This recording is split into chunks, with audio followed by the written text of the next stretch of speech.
نحمده ونستعينه ونستغفره ونؤمن به ونتوكل عليه ونعوذ بالله من شرور أنفسنا ومن سيئات أعمالنا ونعوذ بالله من شرور أنفسنا ومن سيئات أعمالنا من يهده الله فلا مضل له ومن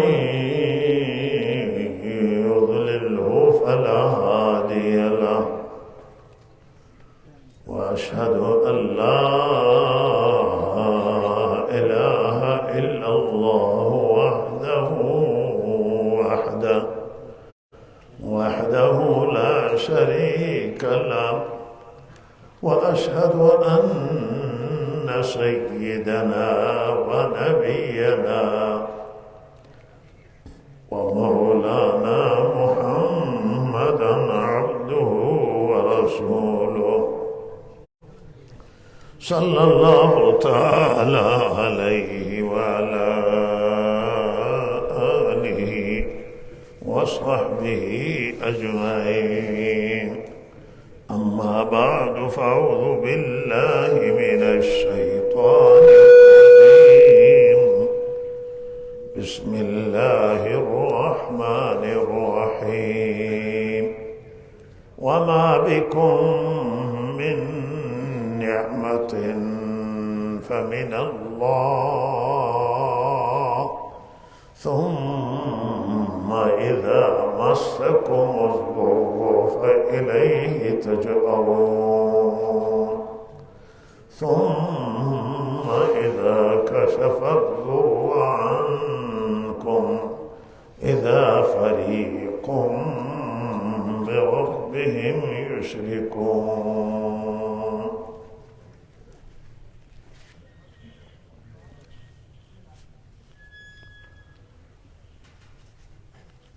الله تعالی در این کتاب بی نظیرش که قرآن عظیم الشأن هست چقدر مطالب زیبا بیان کرده است و چه تعبیری زیبای قرآن عظیم الشأن دارد. همه نعمتهایی که ما در آن نعمتها قرار داریم تمام این نعمتها از جانب پروردگارند. قرآن عظیم الشان می فرماید که هرچه شما دارید و آنچه که پدران ما داشتند، آبا و اجداد ما داشتند، نیاکان ما داشتند و آنچه که آیندگان خواهند داشت، همه این نعمتها از جانب پروردگار. ولی نعمت الله تعالی هست، صاحب نعمت ولی نعمت هست. کل این نعمتها از جانب پروردگاران و سعدی رحمه الله که از عرفای بزرگ و از شاعران کم نظیر همین فرموده است که هر نفسی که ما میکشیم و یک نفسمون که تکمیل میشه دو شکر لازم میشه که ما انجام بدیم. یک شکر برای درون کشیدن نفس که برای بیرون کشیدن نفس بره و بیاید. برای این دو تا شکر باید ما انجام بدیم و لحاظا این تنها نفس ماست. هر لحظه زندگی که ما زنده ایم و از نعمت حیات و زندگی برخورداریم این همه نعمت ها به الله برمیگرده، شکر بر ما لازم میشه که شکر پروردگار را ما انجام. و وقتی که ضرر و مصیبت و آفت می آید، الله می فرماید شما به الله رجوع می کنید، الله را فریاد می زنید. و این طبیعت بشری، فطرت بشری، وقت سختی می بینه، وقتی با مشکل روبرو میشه، وقتی با بنبست مواجه میشه، وقتی با مهری مواجه میشه، ربش را فریاد میزنه و دست دعا به سوی پروردگار بلند میکنه. و وقتی که الله میفرماید من این ضرر را دفع میکنم و دور میکنم از شما، بعد اینجا نمک ناشناسی الله تعالی بعضی را بیان میکنه که انسان در انسان ها چقدر نمک ناشناس هست که نمک میخورن و قدر این نمک نمیدانند، صاحب نمک را نمیدانند. بعض ادعی هستند الله تعالی میفرماید که با خدا شریک میگیرند و میگن که این نعمت به معبودان خودشون نسبت میدن، به دیگران نسبت میدن، به اولیاء الله نسبت میدن، به مخلوق نسبت میدن، در حالی که الله میفرمایند که این ضرر را هیچ کسی دفع نکرد مگر من دفع کردم. لہذا تمام نفع و ضرر که متوجه ما هست همه از جانب الله و باید شکر خدا را به جا آورد و نعمتها را به الله تعالی نسبت داد. انتظار پروردگار همه. البته اگر که برای ما خدمت میکنه و سبب میشه برای خدمت،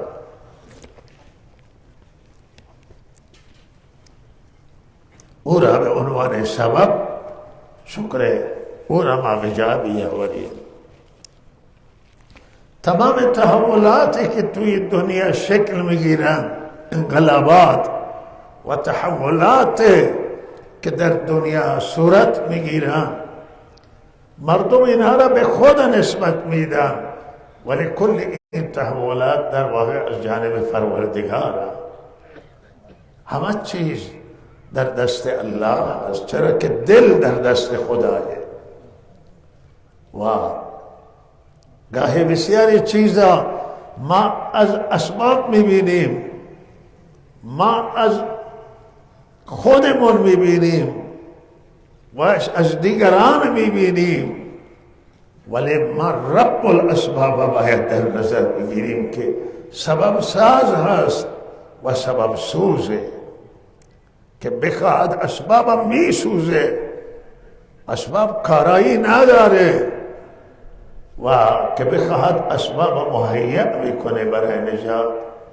به قول پزشکان مسلمان و غیر مسلمان که بعضی مریضن که باید 100% بمیره، از لحاظ پزشکی هیچ امید به نجاتش نیست، یک مرتبه میبینی حالتش برمیگرده و این مریض سالم میشه، شفا حاصل میکنه.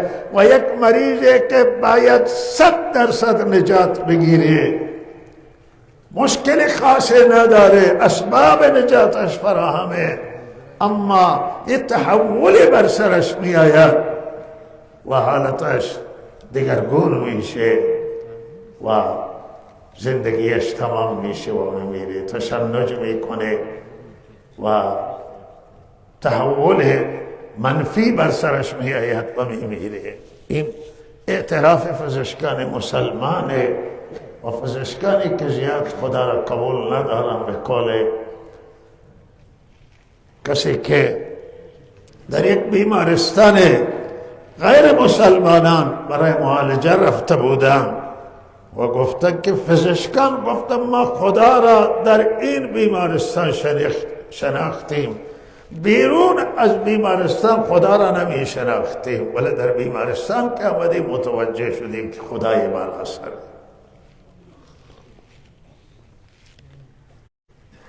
و همین دلائل همینه که اینجا ما میبینیم که شخصی که باید محکوم به مرگ، محکوم به فنای از لحاظ علمی، از لحاظ پزشکی، این تحول می آید و این سالم میشه، و شخصی که باید زنده بمانه از لحاظ اسباب، از لحاظ علم پزشکی 100% امی میره.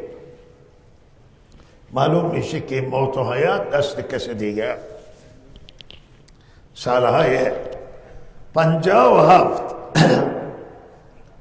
ملت ایران یک خیزش بسیار بزرگی انجام داد و شما اینهایی که اینجا نشستید بسیاری نبودن سال 57 و حالا 43 سال 44 سال قبله و او زمان بسیاری بعد آمدن. حالا هستن افراد زیادی که بودن ولی بسیاری رفتن که او زمانه بودن. نسل عوض شده، اگر کامل عوض نشده ولی بخش بزرگی از جامعه نسلش عوض شده. 43 سال یه عمره.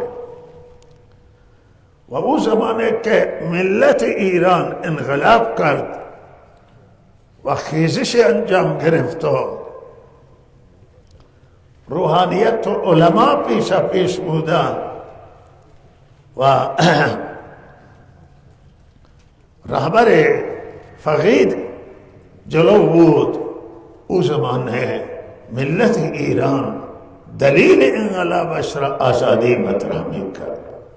گفت که آزادی نیست و معلوم میشه که از آب، از نان، از هر چه که شما بگید آزادی مهمتری برای بشر.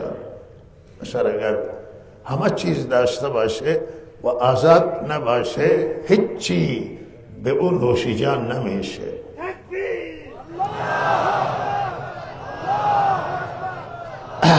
حرفا را گوش کنه، بهتره تکبیر فیل نگیر. من یک واقعی یادم میاد که در خانه حضرت مولانا، میمان خانه حضرت مولانا عبدالعزیز رحمت الله علیه نشسته بودیم و از همون رژیم او زمانه شکایت کردند بعضی همین مسئله که فشاری و آقا برای حرف زدن نمیگذارند و آزادی نیست و یک عالم بزرگواری شاید از اون جلسه کسی حالا زنده نباشه بغیر از بنده. او عالم بزرگوار گفت که مولانا در این دیوارها موش هست و موش ها گوش دارند و گفت که یعنی حرفا فردا درد سر میشه. حرفا هم کسی شکایت کسی دیگه کرد و گفت که او هم مهمان بود و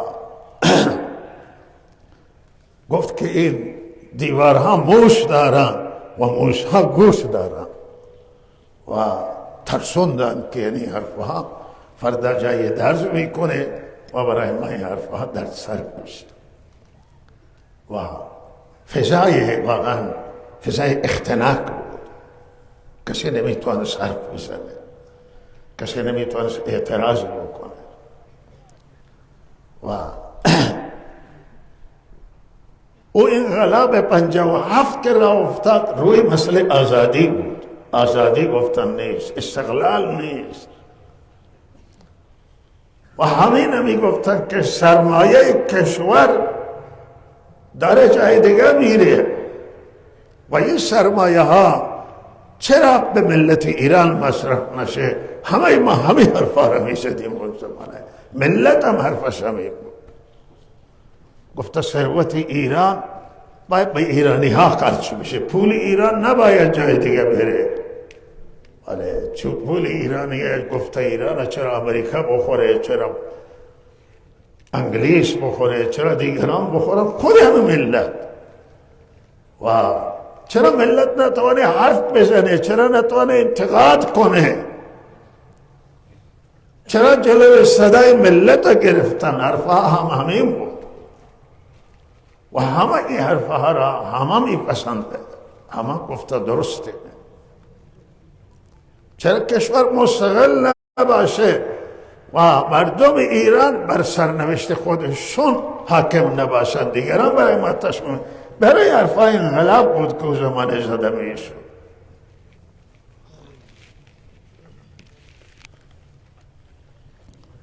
و در انقلاب این حرف بود که ما مسلمانیم و دین ما اسلامه، چرا ما نظام اسلامی داشت تجربه نکنه؟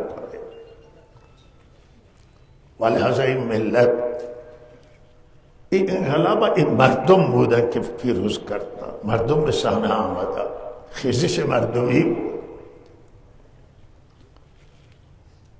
پیروزی 57 انقلاب ایران به وسیله مردم بود، به وسیله زنان بود، به وسیله مردان بود، به وسیله جوانان بود، به وسیله دانشگاهیان بود، دانشجویان بود، بازاریان، همه طیف ها توی صحنه آمده. برای آزادی قربانی دادند، برای آزادی کشته دادند، برای آزادی به زندان رفتند، برای آزادی کتک خوردند که ما آزادی داشته باشیم. و انقلاب ملت فیروز کرد. بعد به جمهوری اسلامی هم همین ملت را داد و بالاترین را به جمهوری اسلامی همین ملت داد. ملت بودن که مشروعیت این نظام که مشروعه و مشروعیت گرفت، این نظام در ایران از رای ملت گرفت و ملت اون زمان این خیالا کردن که دور حضرت رسول صلی الله علیه وسلم در ایران برمیگرده، او عدالت محمدی می آید و مساوات رحمت للعالمین می آید، همون برادری می آید، همون برادری می آید.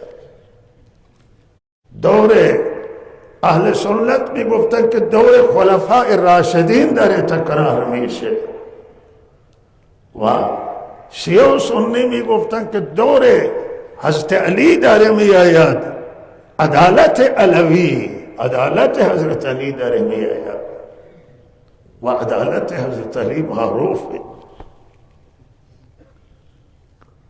و حضرت علی کسی که به شکایت یهودی پیش قاضی کوفه، قاضی شریح میره و محاکمه میده اونجا و انجا قاضی حضرت علی امام المسلمین امیر المؤمنین لباس جنگیش را میگیره و یهودی میده و میگه که حجت شما، دلیل شما تکمیل نیست. دو تا شاهد، یک شاهد فرزنده که غلام آزاد شده، ظاهرا شهادت فرزند برای پدر قاضی معتقد قبول نیست. حضرت علی میاد پیش قاضی و این عدالت توی کجای دنیا هست؟ این برادری آزادی که در مسجد آن حضرت عربی صحرانشین شمشیر بلند بکنه و به امیر المؤمنین خلیفت المسلمین عمر بن خطاب بگه اگر شما از سنت آن حضرت خطا بکنید من با شمشیر باز تو را راست میکنه، باز تو را تحسین میکنه. این آزادی تو کجای دنیا؟ این مردم شنیده بودن، این شنیده بودن که رحمت للعالمین از دنیا رفتن و 2 روز متوالی سیر نکردن، دنیای هم مردم ساختند و مردم سیر کردن، هم دین و مردم آخرت مردم ساختند. مردم اینا را شنیده بودن. ولهذا تمام این مسئولین هیچ یک از این مسئولی نیست که از همین مردم وقتی که جمهوری اسلامی آمد مردم رای به جمهوری اسلامی دادن، تمام این مقامات مشروعیتشون را مردم گرفتن، یا مستقیم یا غیر مستقیم.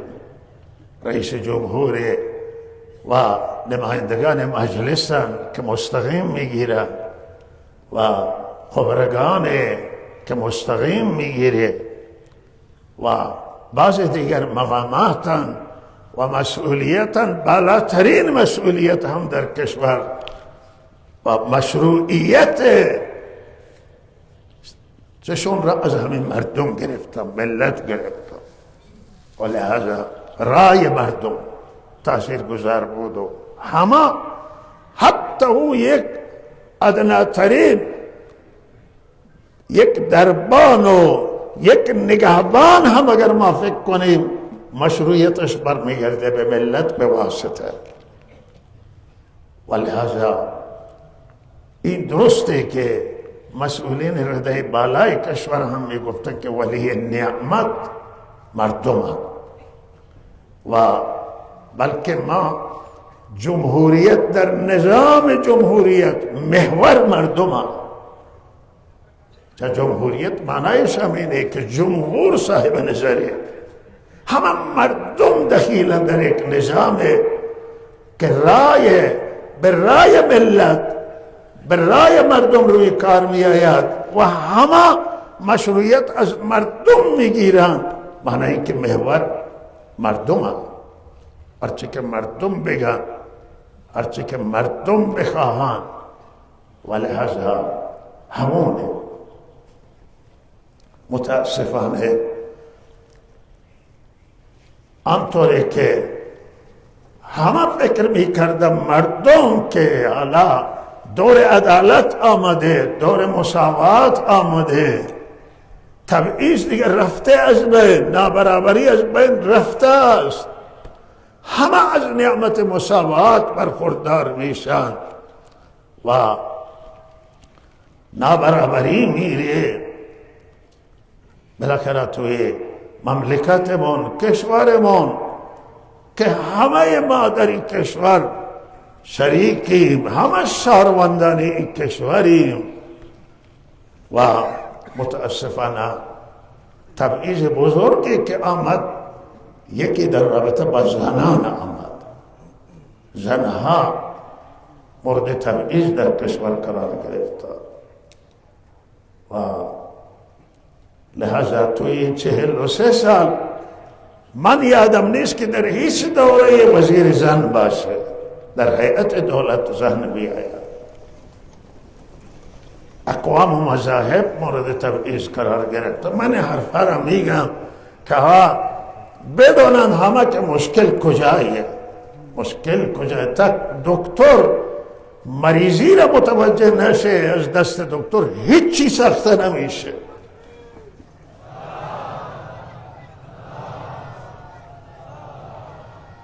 اقوام اینجا، مذاهب اینجا، اقلیت ها اینجا در ایران متاسفانه مورد تبعیض قرار گرفتن و دیری هم نگذشت که این تبعیض شروع شدن و این تبعیض همیشه فریاد این تبعیض زده شده است که این تبعیض در اسلام جایگاه نداره.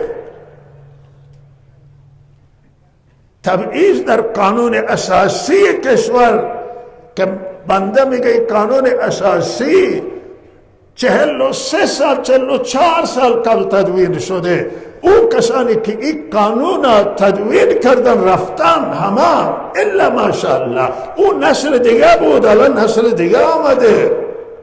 الان دنیا او دنیا نیست، دنیای دیگری است. خب با این قانون باید تغییر پیدا میکرد در این مدت، به روز میشد. خیلی از بنده قانون به روز نیستن. حرف زده شد که آقا اینه به رفراندوم گذاشته بشه، عوض بشن، ولی هیچ کاری متاسفانه انجام نگیره. همون قانونه که مال 44 سال قبل و همون قانون هم اجرا نشد. تبعیض آمد. من عرض کردم و این تبعیضات به زنان که امروز بیشتری اعتراضات و بیشتری سر و صدا مال زنانه، فریاد زنانه و لحظه این زنان مورد تبعیض قرار گرفتن. و درست یادمون هست نوارهای ما هم هستند. صحبتهای این بنده به عنوان یک شهروند اعتراض دادم بنده که چرا کابینه دولت از زن خالی باشه. در دور اصلاح طلبان ما پیگیر بودیم که شما در این کابینه یک زن یک وزیری بگذاری. زنها میرن دانشگاه تحصیل میکنن، علم میخوانن و بسیاری زنها هستند که از مردان هم ماهرترن، استعداد بالاتری دارن. حالا ما میپرسه توی دانشگاه، توی هم درسای دینی که میخوانن، بعض زنان جلو از مردان. این استعداد دارن، این شایستگی دارن، این لیاقت دارن. کار بگیری از این زنها. شما زنی در وزیر و هیئت دولت بیارید، از اقوام مذاهب و اهل سنت کسی بیاورید. گفته که این برد بین المللی داره، این شما را خوشنام میکنه، این به نفع حاکمیت، به نفع نظامه. و بالاخره این حرفا هیچ تأثیری نگذاشت در دور اصلاح طلبان که من نه تنها مردم بلوچستان، بعضی میگن که مردم بلوچستان این اشتباهه، اهل سنت در انتخابات همه یکسو بودن و اهل سنت که یکسو بودن جمع بزرگی از جامعه شیعه هم همراه شدند. اینا تو ایران معروفه که هر طرفی که اهل سنت میرن همون طرف پیروزه، چرا که اینا رای متحد و منسجم میدن. با مردم بلوچستان، مردم سنندج، نه بابا، کل اهل سنت در اکثریت اهل سنت، نمیگن که کامل کن، که اکثریت اهل سنت همراه بودند و رای دادند. همراهیشون به خاطر همین که فشار سرشون بود و هم به خاطر آن بود که بتوانن به مطالباتشون برسن، تبعیضا را پشت سر بگذارن.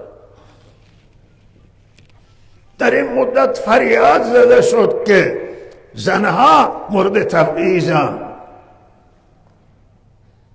اقوام مورد تبعیضن، مذاهب مورد تبعیض. آقا تبعیض زن اسلام نیست، تبعیض در اسلام جایگاه نداره.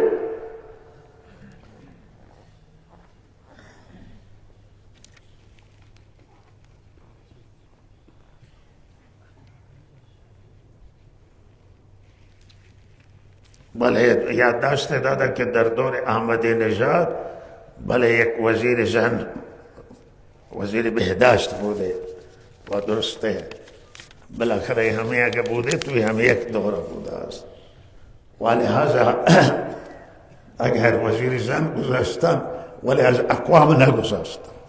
احمدی نژاد وقتی من مراجعه کردم به ما که انتخابات من رای بدید، اون افرادی که مذاکره کردن بعضشون رفتن ولی بعضی هستن، گفته بود که وزیر در دست من نیست، برق میخواهید میدم، آب میخواهید میدم، ولی وزیر دست جای دیگر هست، او قدرت من نیست.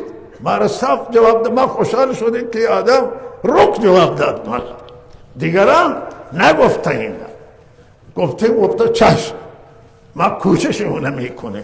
بعد گفته مجلس رای نمیده، ما گفته شما بگذارید مجلس رای نده و بعد نگذاشت.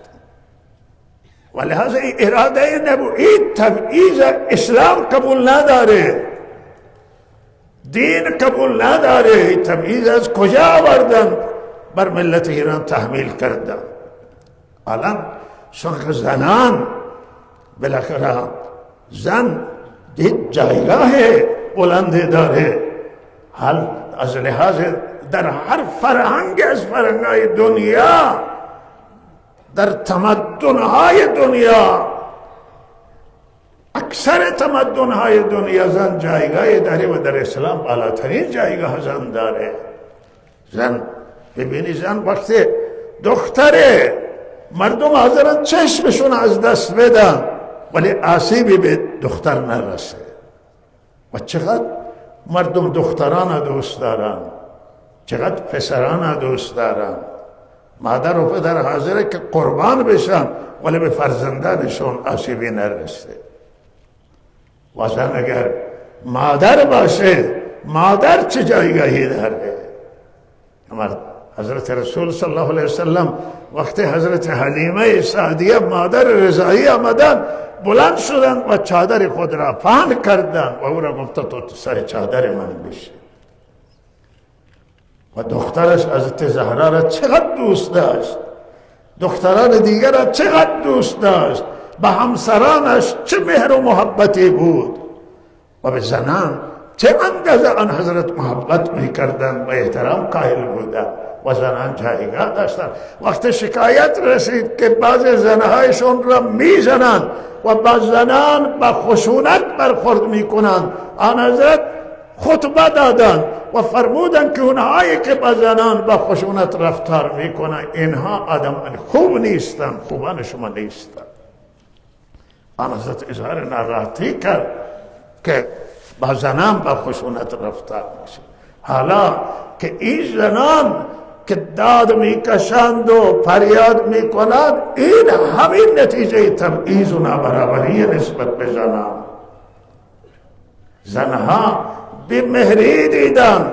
چرا زن روی سریش را امروز میسوزه و از سرش بیرون میکنه، در حالی که این روسری و پوشیدن سر یک فرهنگ اسلامیه. علاوه از که فرهنگ اسلامی، فرهنگ ایرانیه، فرهنگ شرق زمینه. ولی این از کجا خشمه؟ چه کسی این را به خشم در آورده؟ چه بیمهری این زن دیده؟ چه ظلم دیده این زن که روسریش را پاره میکنه و آتش میزنه؟ این باید ما از خودمون بپرسیم که نسبت به این زن بیمهری شده. نسبت به این زن گرسنه‌ام هست، تحقیرم باشه، گرسنه‌ام باشه. برخلاف تدبیر بود که گشت ارشاد بخواهد به زور اینها را حجاب بگه که شما حجاب بکنید. اگر حاکم نسبت به زنان مهربانی بیشتری نشان میداد، تبعیض از سر زنان رفع میکرد، زنان در حقوق برابر بودند، زنان جلو بودند و زنان سیر بودند و زنان سرمایه‌شون جای دیگه خرج نمیشد. این زن لازم نبود که گشت ارشادی بپرسته. خود اینها رعایت میکرده حجابا. خود اینها شما میگفتید، اشاره میکردید، اون مراعات میکردن. ولی وقتی زن از همه چیز محرومه و فقط مسئله پوشیدن سرش مطرحه و او هم با اجبار، شما میخوایی ملت به زور به بهشت ببرید، بدانید که نه شیعه به بهشت به زور میره، نه سنی به بهشت به زور میره.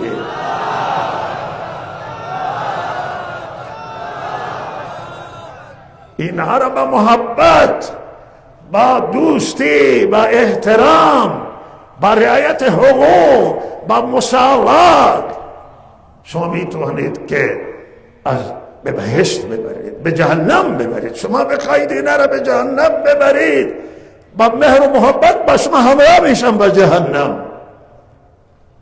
که میگی ولی نعمتان، به ما خدمت کردم، به ما را ببرم به جهنم هم میریم. ولی اگر بخواهید که با سرنیزه و زور به بهشت ببرید، به زور به بهشت مردم نمیآید. اشتباهه. دین اسلام خوب توجه کنید که دین اسلام با شمشیر نیامده، با زور نیامده. دنیا با زور دین نپذیرفتن، ایرانیان با شمشیر اسلام نپذیرفتن. محبت دین به دنیا دین با محبت پذیرفتن. وقتی محبت باشه، وقتی اخلاق باشه، اخلاق زیبا، کردار زیبا، عدالت مسلمانان، عدالت پیامبر اعظم، عدالت خلفای راشدین، عدالت سیدنا علی رضی الله تعالی عنہ دین به دنیا آورده.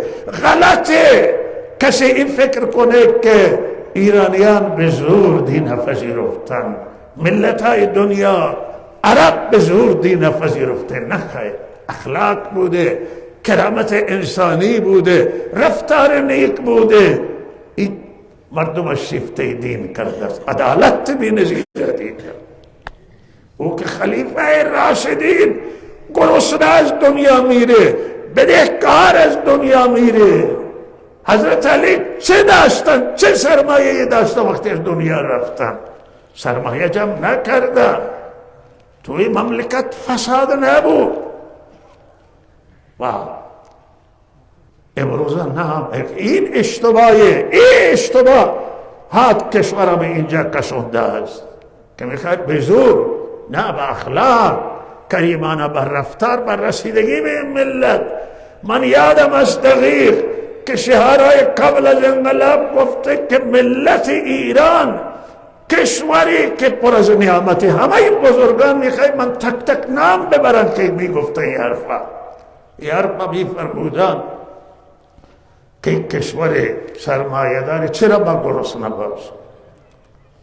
و امروز این همون کشوره، همون کشور سرمایه که سرمایه داره، یکی از کشورهای استثنایی توی جهان از لحاظ منابع زیرزمینی، از لحاظ معادن، از لحاظ نعمت، از لحاظ ذخایر نفتی. و ملت به خاک نشسته از گرسنگی. ملت سرمایه خود را از دست داده. این همینه که ملت الان فریاد میزنه و اعتراضات داره روی همین مسئله. احساس میکنه که تحقیره برای آن که این تبعیض وقتی که این حضور فیلترها را گذاشتن و بالاخره رئیس جمهور باید از فیلتر سخت رد بشه. تمام افراد توانمند که در کشور موجودند ممکنه در نماز کوتاهی داشته باشند، کاهل نمازی یا نماز هم نخوانند، اما باسوادن، مغزای متفکرن، توانایی دارن، استعداد دارن، وجدان دارن. نگذاشتن کسی بیاد رئیس جمهور بشه مگر یک طیف خاص از فیلتر رد شد. نمایندگان هم یک طیف خاصه، مدیران از یک طیف خاصه. کشور بیشتر امنیتی کردید، امنیتی شد. کشور دست نظامیان دادید، نظامی و امنیتی بالاخره تو مسیری دارن، مسئولیتی دارن، تخصصی در یک بود دارن. کشور باید رجال سیاسی میخواهد، رجال میخواهد، مردان توانمند میخواهند که کشور در اداره کشور، در سیاست‌های داخلی، در سیاست‌های بین المللی و برون مرزی، کشور نیاز به رجال داره. رجال همه فراری شدن، مغزای متفکر خیلی از کشور بیرون رفتن. من این مریضی ها را دلسوزانه میگم. این مغزای متفکر بسیاری از نخبگان که در دانشگاه ها تربیت حاصل کردن و از سرمایه ملی تربیت شدن، باید برای ملت کار میکردن، اینا بسیاری از ایران خارج شدن. و نتیجه این میشد که یک کشور بسیار عظیم و بزرگ مثل ایران کوچک بشه، بیاید در یک دایره تنگ بارها این دلسوزتون، این خیرخواه و دیگران هم هشدار دادیم که دایره را تنگ نکنید، دایره را وسیع کنیم، دایره را کشاد بکنید، بگذارید تبعیض نباشید. این تبعیض چنان گسترش پیدا کرد که نه تنها در اقوام و مذاهب و زنان بود، در جامعه شیعه اینها اگر خیلی از این در جامعه شیعه چنان انسانهای فرهیخته و توانمند است که اگر اینا میدان داشتن کشور را می ساختن، مشکلات حل می کرد. اکنون همه شاید به بعض بزرگان گزارش بدن که هیچ مشکلی در کشور نیست، اما کسانی که بیرونن، کسانی که با مردمن مشکلات میدونن که کشور مشکل داره. فریاد این مردم به خاطر خارجی ها نیست، تحریک خارجی ها که تحریک خودشون میکنن، ولی ملت امروز درد داره. ملت ایران بشنویدی حرف بنده را که مردم ایران، بخش اعظم مردم ایران امروز درد داره.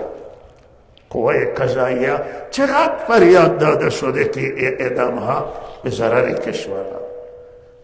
توی اصل اسلام نبوده اینطوری اعدام. در حیات طیبه آن حضرت، سیره آن حضرت، در سیره خلفای راشدین، در حیات با برکت امیر المؤمنین حضرت علی نبوده. شما این اعدام را از کجا آوردی؟ برداشت که محاربه قرار میدید و اعدام میکنید، یا برای مواد مخدر چه جوانان اعدام شدن و رفتن اینها به ضرر کشوره، به ضرر اصل اسلامه. و بالاخره این کارا نسته، کسی جرم میکنه زندانی هست، دیگه مجازات هست. اعتراف به زور این در اسلام جایگاه نداره. اصلا اعتراف به زور قبول نمیشه. گفته شد که این زندانی های سیاسی را که حرف میزنه انتقاد داره، اینا را زندان نکنید، اینا را بیاری بگی شما چه حرفی داری، حرفشون خوبه قبول کنید، نیست کنیشون بکنید. و مخصوصا زنان، یک چیزی که خیلی واقعا من طول این مدت رنج داره همین زندانی زنان. زنی این حالا حرفی زده حرفش، شما رفتارتون خوب بکنید، ما رفتار خوب بکنیم، ما قانون اجرا بکنیم، اجازه بدید مردم حرف بزنم، اجازه بدید علیه من داد بکشن. برای این حرف اگر عمل کرد ما درست باشه، اگر عمل کرد دولت ها درست باشه، حرف زنان هیچ مردان یا زنان تاثیری نداره. جا داره که اینجا من یاد کنم، اینجا از حقوق زن و آزادیه که زنان دارن، آزادیه که دین داده، آزادیه که بالاخره دنیا برای زنان قائله، حق و حقوق زنان که دنیا قائله. و من اینجا هم به روی سخن را به طالبان برگردانم و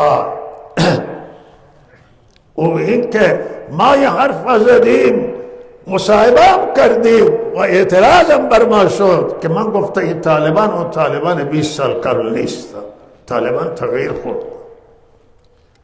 ولی منم احساس میکنم تغییرات در طالبان آمده، ولی چیزی که من خیلی نگرانم و او اینه که نباید کسی جلوی تعلیم زنان بگیره.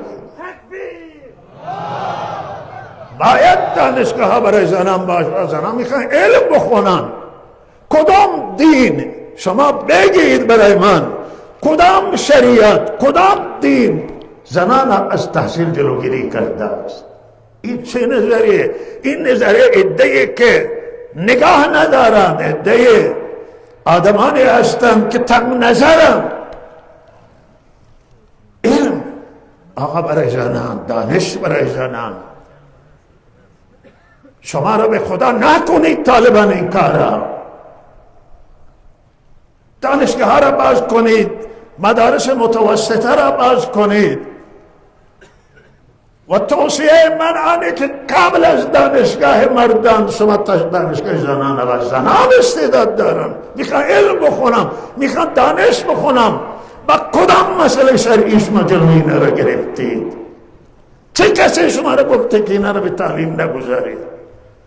اینا را حق دارن، حقوق دارن زنها، حق زنها را ریده. میگن که شما این حرفا نزدید، انتقاد کردن. نه بابا، من الان سر منبر میگن، جلوترم گفتم، من پیام دادم ای عزیزان شما جلوی تعلیم زنها را نگیرید.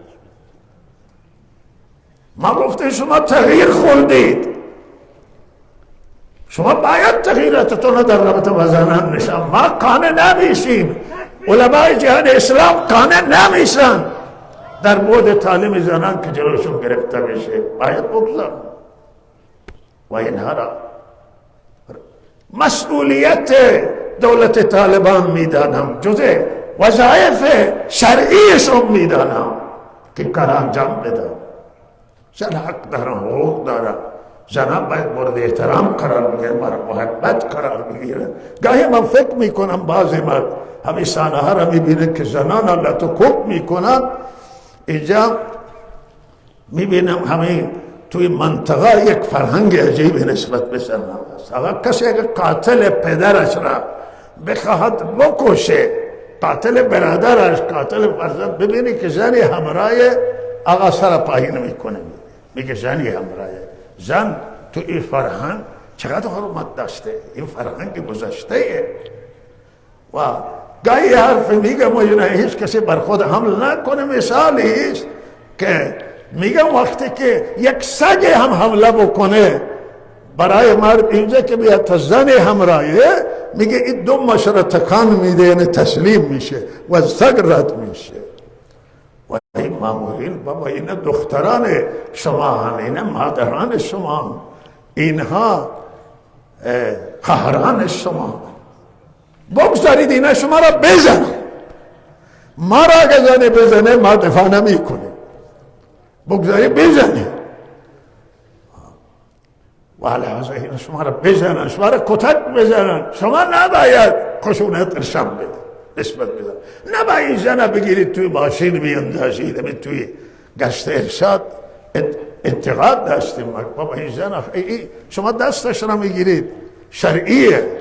کدام شریعت شما را اجازه داده؟ کدام قانون؟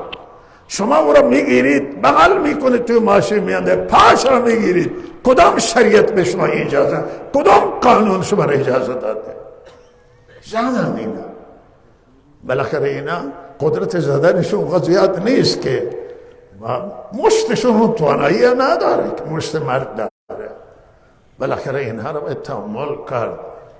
و این اعتراضات که امروز هست، همین مسئله اعتراضات، همین مسئله انباشته شده، همین مشکلات انباشته شده. مردم ایران احساس تبعیض میکنن. تمام ملت، اکثریت ملت بغیر یک طیف خاصی، همونن که از فیلترهای شما رد شده، بقیه احساس تبعیض میکنن، احساس بنبست میکنن و احساس تحقیر میکنن. گرسنه وقتی $1 آمده به 30 خورده تومان رسیده، دیگه تومان از ارزشش را در سطح دنیا از دست داده. مردم گرانی یک چیزی را که خود بنده دیروز برای وسایل فرستادن که ما زیر 100 تومان میخریدیم 450 تومان.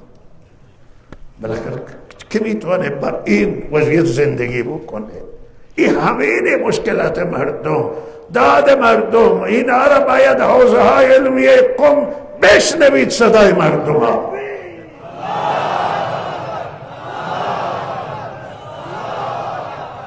مسئولان امر بشنوید فریاد مردم ها. به زندان نمیتوانه، کشتن این مردم نمیتوانه، زدن این مردم نمیتوانه، زندان کردن.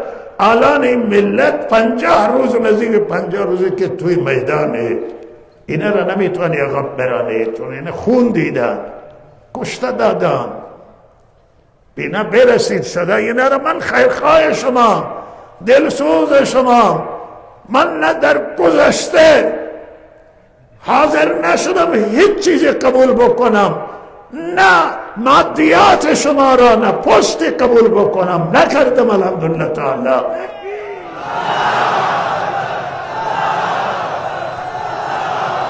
و آینده اگر کلی کشور ایران به من بدید، من حاضر نیستم بپذیرم. برای ما همین طلبگی خوب است.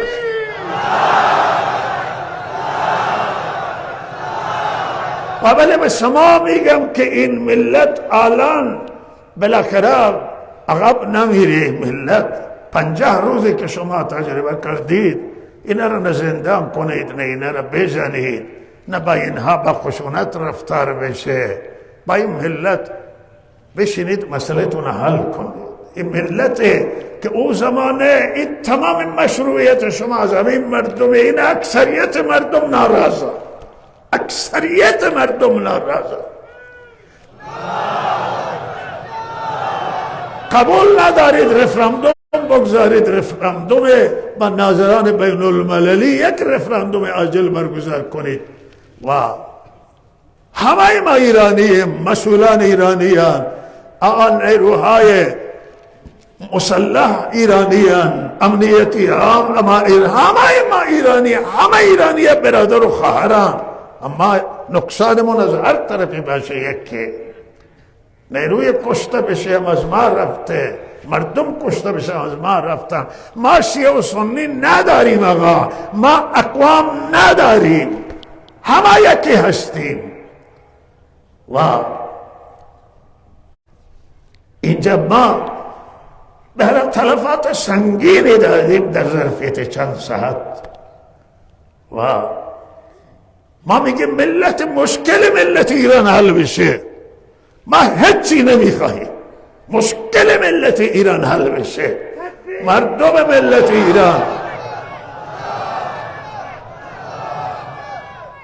در ظرفیت چند ساعت کشته های ما با تمام کشور ایران برابر شدن. و ما میگیم این مشکل حل بشه، این بنبست کشور از این بنبست خارج بشه و شما رفراندومی برگزار کنید و نگاه کنید که چقدر مردم ملت ایران چه میخوان، به چه تغییری راضیان. به هر تغییری راضیان، تم بدیم به همون، تم بدیم به همون، ببینید که چه ملت ایران چه تغییراتی میخوان. و لحاظا به این تغییرات ملت ایران، ولی این سیاست ها به بنبست رسیده. من قبلا فریاد زدم، دل سوزانم گفتم، غرض نداشتم. گفته روز میشه که دیر میشه، گفته روز میاد که دیر میشه و شما زودتری تغییرات بیارید. همین خدمتی رئیس جمهور موجود رسیدم و من گفتن که شما در کابینت زن بیار، در کانه اقوام بیار، عزت ایران میخواهید بیارید، همه را شریک بکنید. متاسفانه ما از مسئولین تا حالا من صاحب بگن که گوش شنوا مسئولان نداشتن.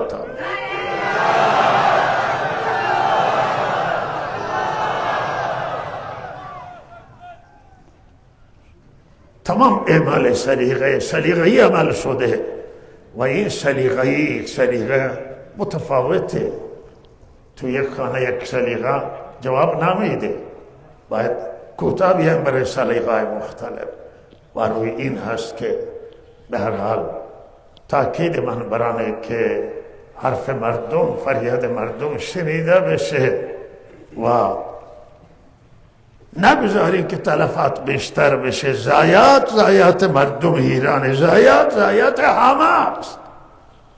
از هر طرف بمیرن، از ما رفتن، از ملت ایران رفتن. و ما مسئله من داخلیه، مسئله خارجی همیشه بوده و هست، اما مسئله ما داخلیه. تاکید میکنه که مسئله داخلیه.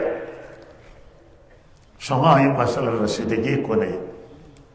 من بارها جلوترم عرض کردیم با زبان بی زبانی که مردم ایران گرسنه‌اند، نگذارید که ثروت از ایران بیرون بره. همون چیزی که الان مردم توی این ثروت به همین مردم خرج میشه. چقدر فساد تو ادارات آمد، چقدر اختلاس و چقدر ثروت مردم ایران به یغما رفت، به تباهی رفت. و اینی که مردم آفرین برای مردم ایران که صبر کرد. الان که به سر و صدا آمدن، به هر حال راه چاره چیه و این تدبیر بکنید به خواسته جمهور که محورم و اصل ملت و به خواسته جمهور تن بدید. هرچی میخوان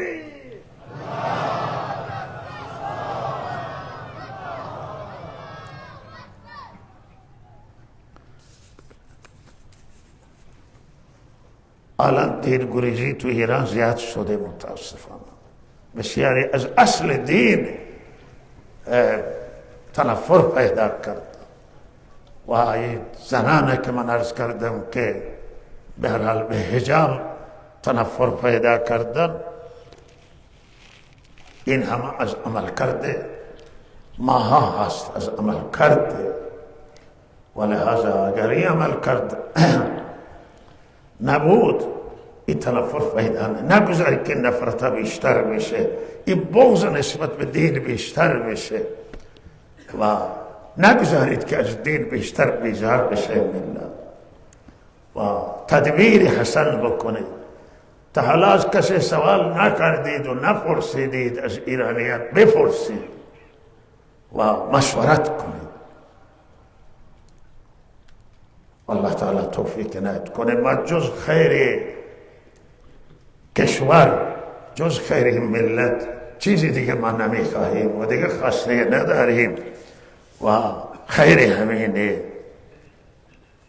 توصیه من به شما مردمانه که امروز به هر حال نیرو توی شهر نیست و امنیت در دست شمای، همانطور که خودتون هر یک امنیت رعایت کنید، هیچ کسی به مال تعرض نکنه و هر کسی به مال تعرض کنه از ما نیست.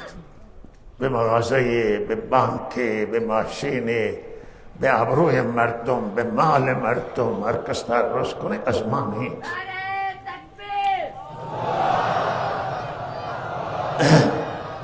چرا که این خلاف شریعت هست و لحاظا امنیت شهر امروز در دست خودتونه و به هر حال نقصانی هیچ کسی به کسی نرسونه. دستگیری ها را ما امیدواریم که بهترین رای اینه که دستگیری ها هرچی که هستن آزاد بشن، مگر واقعا کسی مجرمی باشه و جرم باشه، جرم کسی انجام بده، کسی نمیتونه از او دفاع کنه و اعترافات که بالاجبار از مردم گرفته میشن یا به تطبیع، اینا فقصشون جامعه را مشکل‌تر میکنه و باید ما بدانیم که چه چیزی امروز کمک میکنه به این که احساسات پایین بیان، نه احساسات بالاتر برن. و صلی الله علی سیدنا محمد. تکبیر! دو عالم و شهید که یک سنیه یک شیعه، یکی در لاشار یکی در زایده. دو عالم شهید بود تا یکا. بیانی اون داتا، بیانی اون داتا.